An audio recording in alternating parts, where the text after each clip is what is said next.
हमारे एक मित्र हैं विनोद सादा, वो पूछते हैं वाल्मीकि ऋषि का जन्म कैसे हुआ तथा श्रवण कुमार के माँ बाप का नाम क्या है, मालूम हो तो बताएं। विनोद जी, श्रवण कुमार के पिता का नाम है शांतनु, सिद्ध साधु थे, उन्हें साधु शांतनु कहा जाता था। उनकी माता का नाम था ज्ञानवती। आपने जो नहीं पूछा है वही बता देते हैं। श्रवण कुमार की शादी हो गई थी, पत्नी का नाम था विद्यावती। ससुर का भी नाम बता देते, उनका नाम था ज्ञानदेव। अब वाल्मीकि ऋषि के जन्म की बात सुनते हैं। उनका जन्म हुआ, ब्रह्मा जी के मानस पुत्र थे प्रचेता, और उनकी पत्नी थी चरसनी। इनसे कहते हैं वाल्मीकि ऋषि का जन्म हुआ। वाल्मीकि के मानस पुत्र का नाम प्रचेता था और उनकी धर्मपत्नी का नाम चरसनी था। हालांकि वाल्मीकि को कुछ लोग अछूत कहते हैं, पर उनका असली नाम, जिस बात को आप कहना चाह रहे हैं, अग्नि शर्मा था। लेकिन प्रश्न ये है कि ऋषि पुत्र हुए तो इनका संस्कार ऐसा क्यों हो गया? कहते हैं ना, रत्नाकर बन गए, डाकू बन गए। दरअसल जो अग्नि शर्मा थे, वाल्मीकि वो वाल्मीकि जिनकी बात हम कर रहे हैं, उसको भीलों ने चुरा लिया था, इसलिए उनका पालन पोषण भीलों के यहाँ हुआ और वहां पर लोगों ने उनका नाम रत्नाकर रखा। बाद में नारद जी मिले उनको, नारद जी ने उनके जीवन का उद्देश्य समझाया, तो डकैती का कर्म बताया कि ये कर्म किसके लिए कर रहे हो? तो माँ बाप के लिए कर रहे हो, जो डकैती डाल रहे हो, छीना झपटी कर रहे हो, जबरदस्ती कर रहे हो। बोला अपने माँ बाप से तो जाओ, माँ बाप और पत्नी बच्चे से पूछो कि ये जो कर रहे हो इसका कर्म का फल किसको मिलेगा? अरे तुम तो, पत्नी ने कहा, सबने कहा कि तुमको मिलेगा, तुम पुत्र हो, हम लोग बूढ़े हैं, खाना खिलाओगे, तुम पति हो, हम पत्नी है, तुम्हारा धर्म बनता है, जिम्मेदारी बनती है कि तुम हमको भोजन कराओ, ये तुम्हारा कर्म है। अब तुम कहाँ से लाते हो, कैसे लाते हो, ये तुम जानो। तो बड़ा महत्वपूर्ण बात। तब रत्नाकर डाकू को अकल आई, समझ में आया, तो नारद जी ने उसे ये बोध दिया, प्रबोध दिया, ये ज्ञान दिया। बोलते राम राम बोल ही नहीं पा रहे थे, इतना नेगेटिविटी थी, इतना पाप कर्म, इतना कह सकते हैं अपकर्म जमा हो गया था, विकर्म जमा हो गया था। तो फिर उन्होंने मरा राम राम बोलते बोलते बोलते वो शुद्ध हो गए, रत्नाकर से वाल्मीकि बन गए। जीवन समझ में आ गया उनको, दुर्दांत निर्दयी डाकू रत्नाकर से महर्षि वाल्मीकि बन गए। और साथ साथ संवेदनशील कवि भी हो गए। वो सिर्फ ऋषि ही नहीं बने, संवेदनशील कवि हो गए। क्रौच पक्षी का जोड़ा जब वो अपने प्रेम के चरम पर था, तो उसको एक बहेलिये ने मार दिया। उस क्रंदन को सुनकर इस संवेदनशील मन में पहला करुणा के बोल फूटे। महर्षि वाल्मीकि जो कठिन असहिष्णु व्यक्ति था, संवेदनहीन व्यक्ति था, उसके अंदर करुणा के बोल फूटे और पहला काव्य फूटा। इसलिए महर्षि वाल्मीकि को आदि कवि भी कहा जाता है। यूपीएससी बीपीएससी का और सभी जगह क्वेश्चन पूछा जाता है कि आदि कवि कौन? तो महर्षि वाल्मीकि। वो भी कैसे करुणा का बोल फूटा, काव्य कैसे फूटा? तो क्रौच पक्षी का जोड़ा का बहेलिये ने वध किया, और जब उसकी चित्कार निकली तो अंदर संवेदनशील मन क्रंदन किया और करुण धार फूटी और काव्य का जन्म हुआ। तो पहले आदि कवि वाल्मीकि माने जाते हैं, दुनिया का पहला कवि। फिर वाल्मीकि ने रामायण लिखी, उसमें जो कथा मिलती है वो शुरू में भी और अंत में भी है। ब्रह्मा जी की योजना थी, क्या थी? कि वाल्मीकि का जन्म हो। क्यों? दरअसल वाल्मीकि का जन्म रामायण लिखने के लिए ही हुआ था, लेकिन तप करना था, ऋषि बनना था, पर उनका पूर्वकृत कर्म बाकी था, भोग बाकी था। तो जन्म के साथ ही वो भोग पूरा हुआ, मतलब डाकू बने, शादी हुई, डकैती डालने लगे, फिर भोग पूरा हुआ तो ऋषि बने।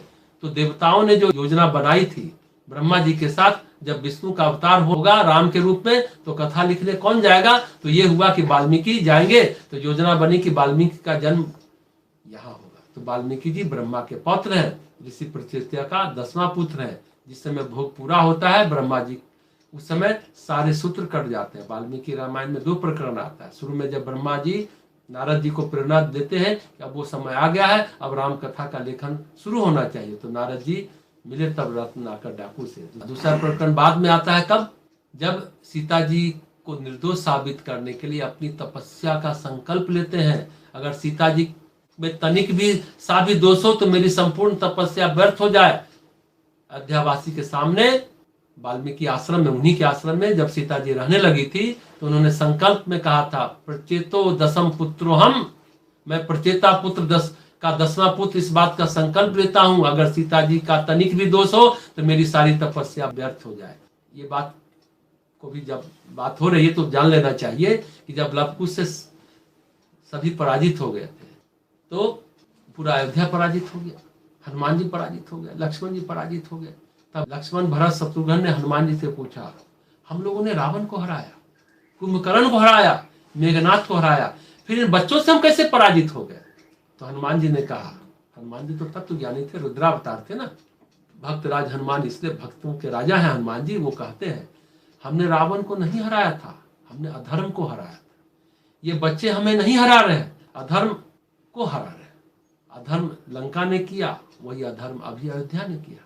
सीता जी का कोई दोष नहीं था, सीता जी निर्दोष थी, उनके पतिव्रत धर्म में कोई समस्या नहीं थी, पर अयोध्या ने जो उन पर लांछन लगाया, पर सीता जी ने कुछ नहीं कहा, चुपचाप वाल्मीकि आश्रम चली गई और वहां लवकुश का जन्म हुआ। अश्वमेध यज्ञ का घोड़ा भेजने का क्या मतलब है आश्रम में?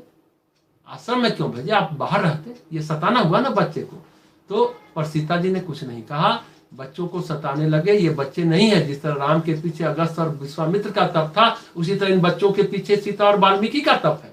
ये बच्चे अपराजय हैं, इनको हराया नहीं जा सकता। हनुमान जी की ये बात लक्ष्मण जब सुनते हैं तब उन्हें समझ में आया। फिर राम जी आए, अयोध्यावासी भी आए, ज्यादा दूर वाल्मीकि का आश्रम अयोध्या से नहीं था ना, इसलिए सब लोग आए। तो क्या हुआ, तब उसी से वाल्मीकि ऋषि ने संकल्प किया था जल अक्षत्र लेकर कि अगर मैं ऋषि प्रचेता का 10वां पुत्र हूं, मेरी सारी तपस्या व्यर्थ हो जाए, सीता जो है सो पूर्ण पवित्र है। लेकिन अयोध्यावासी कुछ नहीं बोले। तब राम ने कहा ये बातें अयोध्यावासी के सामने सीता को प्रमाणित करनी पड़ेगी। मर्यादा पुरुषोत्तम थे ना, समाज का धर्म निर्वाह कर रहे थे, तो प्रमाणित करनी पड़ेगी। फिर सीता जी आती है तो वाल्मीकि ने राम को कहा, देखिए महत्वपूर्ण बात है, ये बात बहुत लोग नहीं जानते होंगे। वाल्मीकि ने राम को कहा अगर सीता ने प्रमाणित किया तो राम बड़ा अनर्थ हो जाएगा, पर राम और अयोध्यावासी टसमस नहीं हुए। बोला अयोध्या का संकट है, अयोध्या के सामने ही दूर करना पड़ेगा, भगवान राम ने कहा। तब सीता जी आई, उन्होंने घोषणा की अपनी पतिव्रत धर्म की, अपनी पवित्रता की। अगर मैं संपूर्ण रूप से पवित्र हूँ, पति धर्म में मेरी निष्ठा है और मेरे चरित्र पर कोई कलंक नहीं है, तो माता धरती मुझे स्थान दे। और धरती फटी, सिंहासन निकला, सीता जी बैठी, धरती ने सीता जी को अंग में ले लिया, गोद में ले लिया और धरती में सीता जी समा गई। भूमि सुता, भूमि पुत्री, भूमि में समा गई। हालांकि राम जी सीता को लेने आए थे, लेकिन सामाजिक मर्यादा के पालन के लिए सीता जी के मुख से सुनना चाहते थे। ज्यादा बड़ी बात नहीं है, लेकिन महर्षि वाल्मीकि ने चेताया था। वैसे राम कम गुस्सा करते हैं, लेकिन उस समय फिर धरती पर उन्होंने गुस्सा किया। मेरी सीता का हरण कर ले गई धरती, मैं ब्रह्मास्त्र का संधान करता हूं और धरती को बेध दूंगा। तो वाल्मीकि और देवगण आए, बोले अगर आप धरती को बेधेंगे, जबकि धरती निर्दोष है, जिसने निर्दोष सीता का रक्षण किया है, अगर धरती संकट में आई तो समस्त जीवन के, समस्त कुल के, समस्त पितरों के सभी पुण्य छीन हो जाएंगे आपके। होश में आइए राम, अभी तक तो सिर्फ अयोध्या का पुण्य छीन हुआ है, अब आपका पुण्य छीन हो जाएगा राम। तब राम विरत हुए। देवताओं ने कहा अब आपका समय हो गया। फिर काल और दुर्वासा मुनि वाला कहानी है, अयोध्यावासी राम के साथ सरयू में समा गए। तो वाल्मीकि जी की ये पूरी कथा है, जो ये वाल्मीकि रामायण में है, उनका जन्म कहाँ हुआ।